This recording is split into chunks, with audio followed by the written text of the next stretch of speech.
అబ్బా! అలా చిటికె వేస్తానే పనులయిపోతాయి. ఎంత హాయిగా ఉంటుందో గదా! కానీ కావు. ఎందుకంటే మన పనులు మనమే జేసుకోవాలి గాబట్టి. అట్లా చిటికె వేస్తానే పనులయిపోతే మనం ఊరుకుంటామా? ఉండం గదా!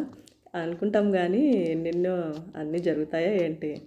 తర్వాత మొత్తం అయితే నేనే అన్ని గిన్నెలన్నీ కడిగేసుకుంటున్నాననమాట. మీలో ఎంతమందికి కసువులూడ్చడం ఇష్టమా? గిన్నెలు కడగడం ఇష్టమా? నాకైతే గిన్నెలు కడగడం ఇష్టం అనమాట. కసువులూడ్చడం అనుకోండి, కింద ఉండేటన్నీ తీయాలి, సర్దాలి, పెట్టాలి. గిన్నెలనుకోండి ఒకే చోటే నిలబడేసి అన్నీ నీట్‌గా కడిగేసేసుకోవచ్చు అనమాట.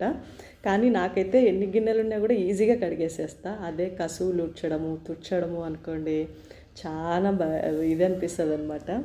చాలా ఫాస్ట్‌గా కడిగేసుకుంటా గిన్నెలైతే. చూసారు గదా! ఎన్ని గిన్నెలు కడిగేసేసుకున్నానో. చూసారా వంట రూమ్ అయితే ఎంత నీట్‌గా ఉంటుందో అన్ని గిన్నెలు కడిగిన తర్వాత.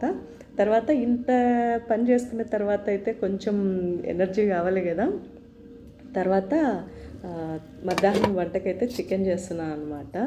దానికోసము మసాలా వేసుకోవాలి. కాకపోతే మసాలా వేసుకొని కొంచెం సేపు ఎనర్జీ కోసము టీ తాగుతున్నాను. Thank you.